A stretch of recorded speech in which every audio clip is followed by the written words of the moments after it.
chancellor was Adolf Hitler. His terrorist organizations, the SA and the SS, came to power with him. His brown shirts and black shirts roared out their hero worship for Germany's new savior. The man himself spoke of the Red Terror and gave the go-ahead for the liquidation of his political opponents. Der Kampf gegen den Marxismus wurde damals zum ersten Mal so eigen und Kampfziel erhoben. Damals gelobte ihnen zum ersten Mal als unbekannter Eifer diese Krieg zu beginnen und bis zur Not die endlich diese Erscheinung aus dem deutschen Leben entfernt werden würde. The opposition, socialists, communists, Christian and liberal politicians, trade unionists, journalists, were arrested and thrown into prison.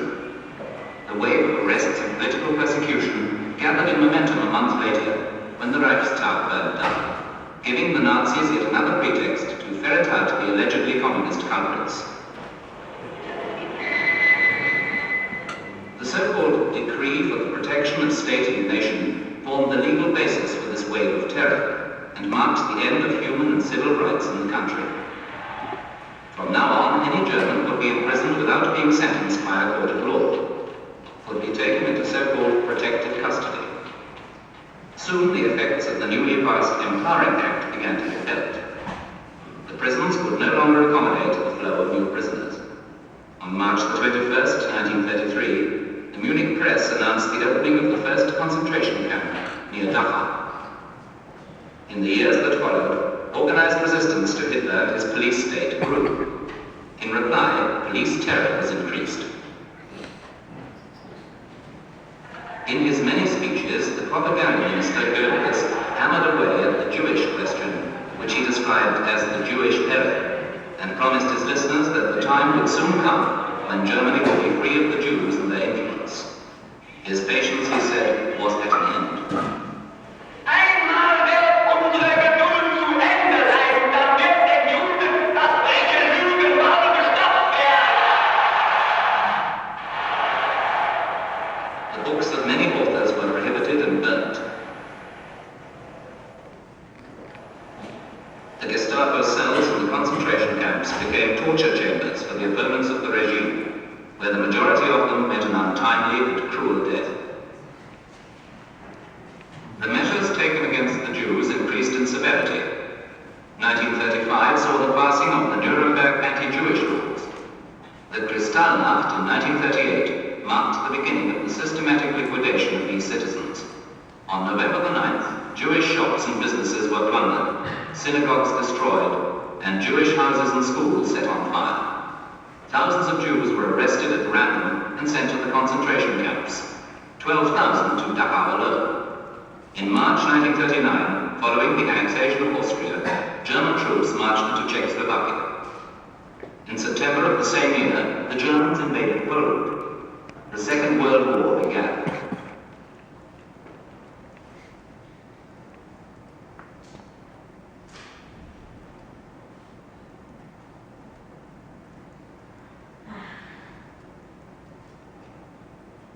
As the German front moved forward, SS and police units followed up. They liquidated the Jews and the political and intellectual leaders of the subject peoples, unless of course they were prepared to collaborate.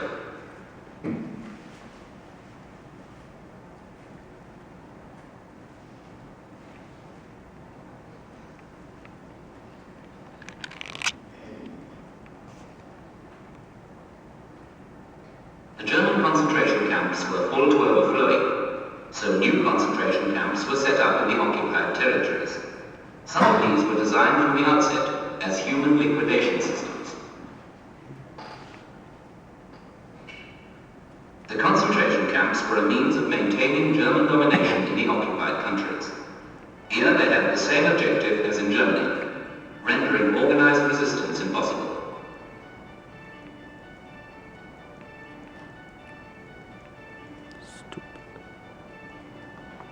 What went on in the concentration camps? No films of what happened were shown in public. But in Dachau, the first concentration camp, which served as a model for the others, the SS took the photographs we see here. Everywhere the same principles obtained. An extreme military order designed to make life unbearable. Brutal punishments for any attempt to ameliorate these conditions.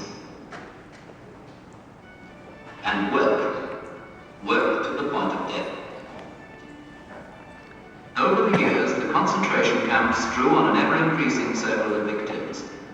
Political opponents, Jews, priests protesting against the connivance of their own church, Jehovah's Witnesses, conscientious objectors, and gypsies, for the Nazis as much a second-class race as the Jews. Foreigners too, patriots of the occupied countries, and even prisoners of war. How many Russian prisoners of war were shot in Herbertshausen near Dachau, we no longer know.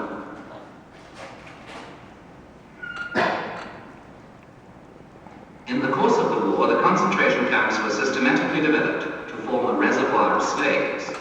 The Nazis needed the slaves for the armaments industry. Dachau also expanded. By 1945, the camp had developed many subsidiaries, 36 separate camps in all. Here, 37,000 prisoners were systematically exploited for the armaments industry.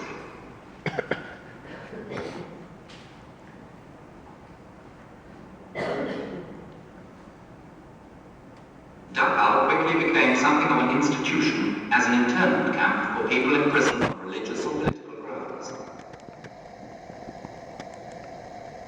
But the SS did not stop at that. They soon began to use it also as a prison for criminals and antisocial elements. Their aim was to humiliate the political prisoners and to reduce their credibility in the eyes of the civilian population.